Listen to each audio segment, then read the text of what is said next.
Hi everyone, delonewolf here. Welcome back for another EVE Online video. In today's video I thought we would cover the new update that CCP is planning for the game. It's some changes that to me come from a rather unexpected place, but we will see. It's definitely started a lot of discussion, and I think it's one of those where we don't really know in which direction the game and the player base is going to take all of this once it actually hits TQ. So let's maybe start with where you can find this information. As always, you can just go to eveonline.com, you click on the news article, and then you look for what's in testing at the moment, which is called the Great Escape. And that brings you to this article. Now, maybe a little bit unfortunate that they're actually using a Legion module here in the picture, because from what I've been gathering from the feedback, this is actually a pretty big hit to tech trees. Removing their standard nullification and forcing them to use an active module is not really great news for them, but it was also speculated a little bit that this may hint at more tech tree changes coming in the near future. We'll see what actually comes of that. So let's take a quick look at this.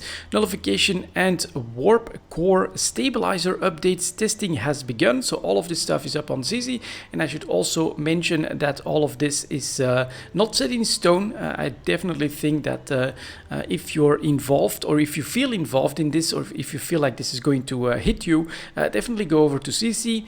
Test it on your favorite chips, maybe do a little bit of hunting, maybe test with some of your corp mates how the mechanics actually interact with stuff like active bubbles going up after you press the button. All of that stuff is a little bit unknown. I definitely think that CCP wants to know about bugs, but also potential problems that they may have overlooked with all the changes that they are proposing here. And then what's probably the best place to take a look at the details is the forums. So this is the test server feedback forum, where we get, first of all, new modules. So rather than having bubble immunity be a part of the hull itself, it's now an active module that can be used for interceptors, blockade runners, covered ops frigates, deep space transports, luxury yachts, strategic cruisers, Tech 1 and faction frigates. That's a pretty damn big one, but also stealth bombers. For nullsec, this is probably a huge one as well. As far as I've seen on CC at the moment, it's a low slot. When it comes to fitting, I think it's quite doable. It does have some penalties, so let's see if that's added here. So you get 50% reduction target range penalty and reactivation delay for interdiction nullification module, 100% decrease. Oh, it doesn't say that there's also like a reduction. Oh no, that's for the warp core stabilizers right here. So so what this basically does is it's a low slot that becomes an active module, and if you press it, you become bubble immune on the standard. I think it was for like 15 seconds, and then you have a 150-second cooldown that you have to wait. But it does mean that, yeah, bubble immunity potentially is there for a lot more ships all of a sudden. Next up, we also have the changes to the warp core stabilizers. Their philosophy basically become the same thing. Rather than being a passive module that gives you a certain amount of extra warp core strength, now they'll become something that you'll have to activate. You can only fit one at a time, and it gives you like 3 extra warp core strength or something like that. So ventures will basically become very, very difficult to capture with this, but it actually says here, yeah, activation duration is 20 seconds on this one. So basically it's a low slot, you're scrammed or something like that. You activate this and you get +3 warp core strength for 20 seconds, giving you a chance to escape. And the cooldown on this one is 120 seconds. So you have to wait for 120 seconds, or at least 100 extra seconds, before you can reactivate the module. But yeah, once you get out, all of that's basically fixable with just a cloak, right? Warp to a safe, cloak up, wait for the cooldown, and then you're good to go again. So these are basically the changes to a module, the warp core stabilizer, and a new module that is going to allow for interdiction nullification. And there is one hull that does still receive that, which is the shuttle. So the shuttle will become the only hull in game that innately is immune to bubbles, allowing you for immediate align fast travel, but of course super thin, right? a couple of smart bombs easily going to get on top of a shuttle, which, you know, the travel scepter at the moment, with a little bit of fitting, you can probably get a lot more HP there, so that you can go through bubbles, but you can also survive some smart bomb attempts. Some more risk, some more convenience. It's really hard to say exactly where all of this is going, as I was saying. Now, a couple of the feedback things that I've been gathering so far and that I think are very good points is, number one, a bit of a worry that I have as well is how powerful this potentially now makes the frigate escape bay.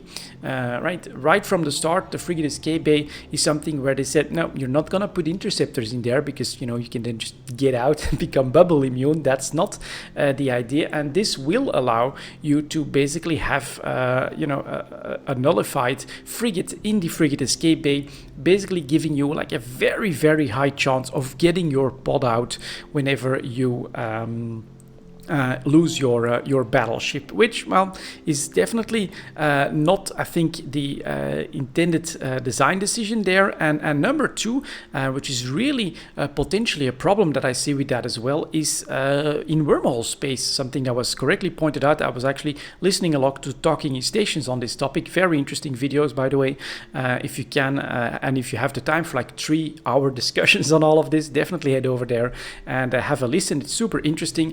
But yeah, in wormhole space, when you're trying to evict someone, what's really important part of that type of warfare is that you have to be able to pot people so that they're out of that wormhole and that you can then slowly diminish the defenders' capabilities of fielding their fleets again and again and again.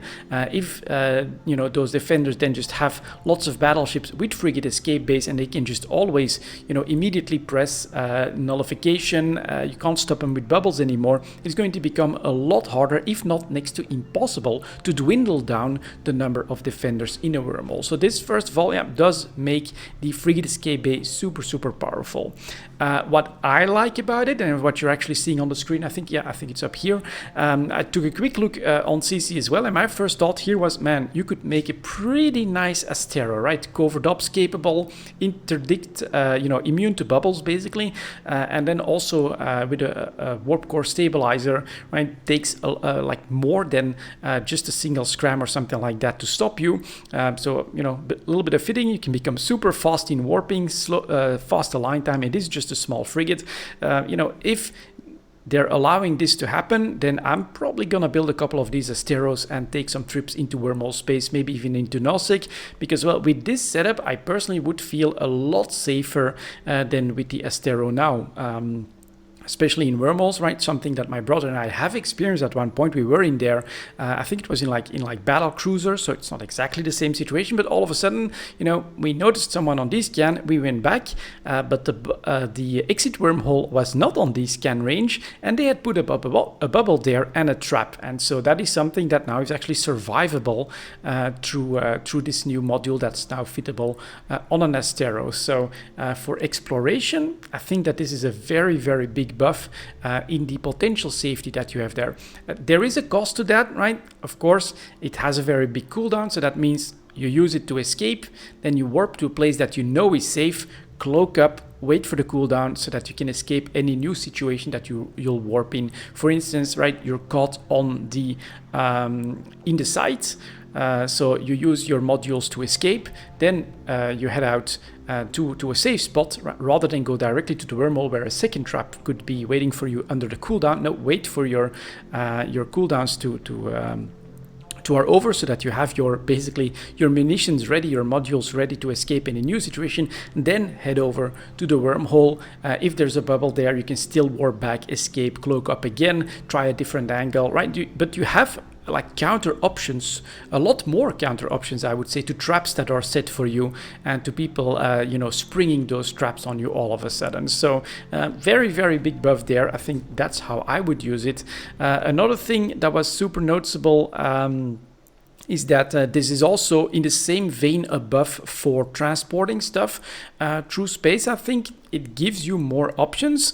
All of these ships can now have warp core stabilization, just one low slot, bubble immunity, one high slot, and as soon as you can put a cloak on the ship, even a Take 1 cloak, you're solving the problem of, how the hell do you get out of traps like bubbles on both sides and all of that stuff, right? With a little bit of timing, it is possible.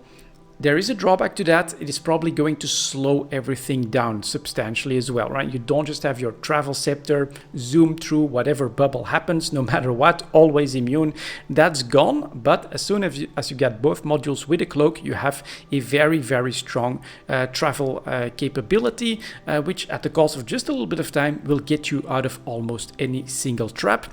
And then, the feeling that I got there, the vibe that I got on a lot of this is that this also, this slowness, right, more safety or more options, I'm going to say, in return for more slowness is a problem for active hunters that rely on some of these bubble immunities interceptors, for instance, to get very quick scouts, very quick points on targets, and that's probably, the biggest casualty here is that active hunters that rely on bubble immunity to move from place to place very quickly, that's basically next to gone, right? That's gutted substantially. They will also have to have, their scout do those same tricks, use their modules when they need to get out of bubbles or out of troubling situations, but their options then is not to just keep burning. No, their options are to go to a safe spot or something, or to a celestial, cloak up, wait for their cooldown again, and then get back to it.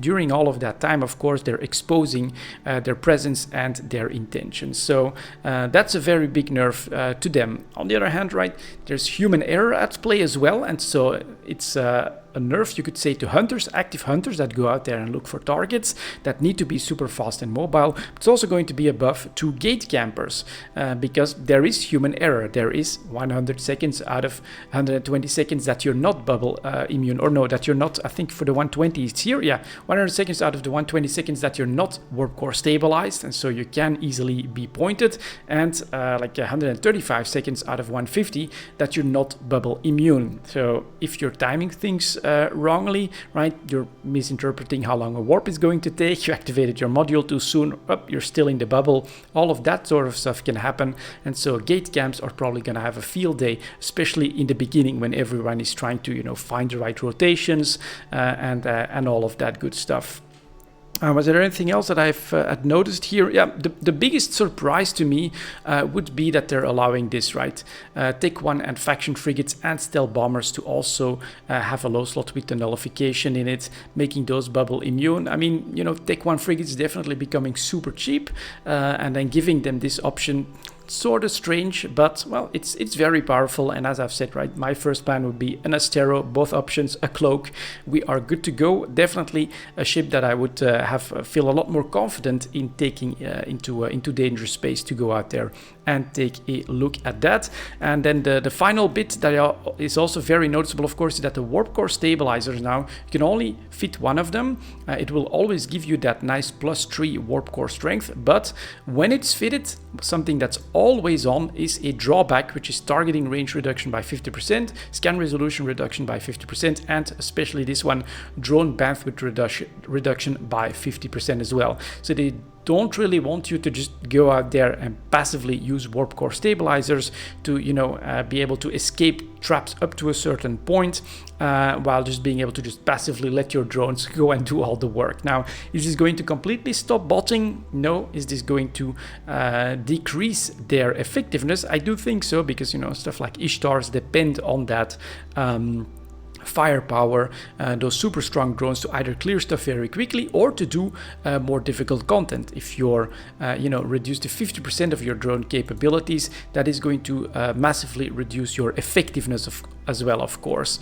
So it's definitely an interesting change here as well. If you want that warp core stabilization safety, it's definitely not meant for like a combat role, whether it's in PvP or whether it is in PvE. It's really a means of escape, and that comes at a cost. So overall here, yeah, I think there's definitely a couple of worries there. I would honestly say if CCP can do that, my preference would go if a frigate has this stuff on, especially the denullification, yeah, but I would say also the warp core stabilizer, then, you know, you can't put that in the frigate escape bay.